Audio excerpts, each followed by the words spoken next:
नागपूर शहरात 12वी HSC परीक्षेतील पेपर फुटल्याच्या धक्कादायक प्रकारामुळे शैक्षणिक क्षेत्रात मोठी खळबळ उडाली आहे.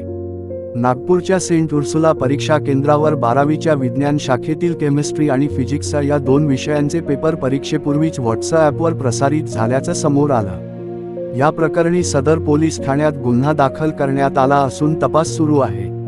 व्हॉट्सॲप ग्रुपवर पेपर शेअर मिळालेल्या माहितीनुसार XII नावाने तयार करण्यात आलेल्या व्हॉट्सॲप ग्रुपवर सकाळी 10:37 केमिस्ट्रीचा पेपर अपलोड करण्यात आला होता. परीक्षा सुरू होण्याच्या सुमारे तासाभर आधीच पेपर ग्रुपवर फिरत असल्याचे प्राथमिक चौकशीत समोर आले आहे. स्वच्छतागृहात मोबाईल वापराचा संशय. एक विद्यार्थिनी दुपारी 12 वाजता परीक्षा केंद्रातील स्वच्छतागृहात गेली होती.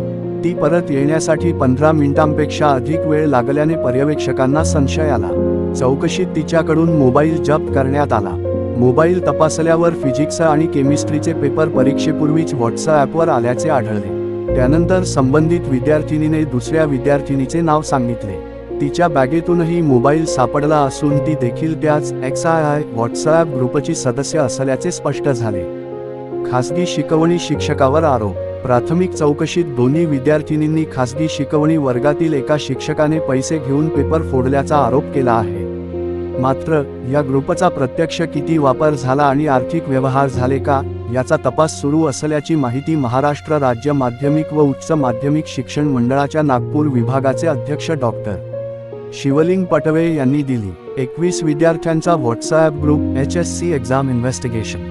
XII व्हॉट्सॲप ग्रुपमध्ये एकूण 21 विद्यार्थी असल्याची माहिती समोर आली आहे.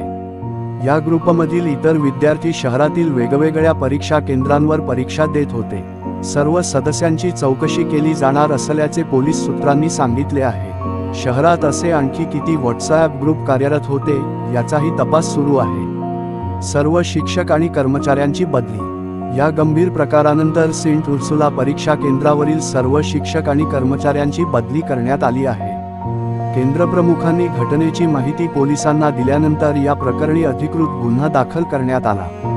दरम्यान शालेय शिक्षण राज्यमंत्री पंकज भुयर यांनी या संपूर्ण प्रकरणाच्या सखोल चौकशीचे आदेश दिले आहेत. या संपूर्ण प्रकरणासंदर्भात डॉक्टर शिवलिंग पटवे यांनी सांगितले की प्राथमिक तपास सुरू असून संबंधित सर्व विद्यार्थ्यांची आणि इतर व्यक्तींची चौकशी केली जाणार आहे. पेपर फुटल्याच्या घटनेत कोणाचा सहभाग आहे हे तपासानंतर स्पष्ट होईल.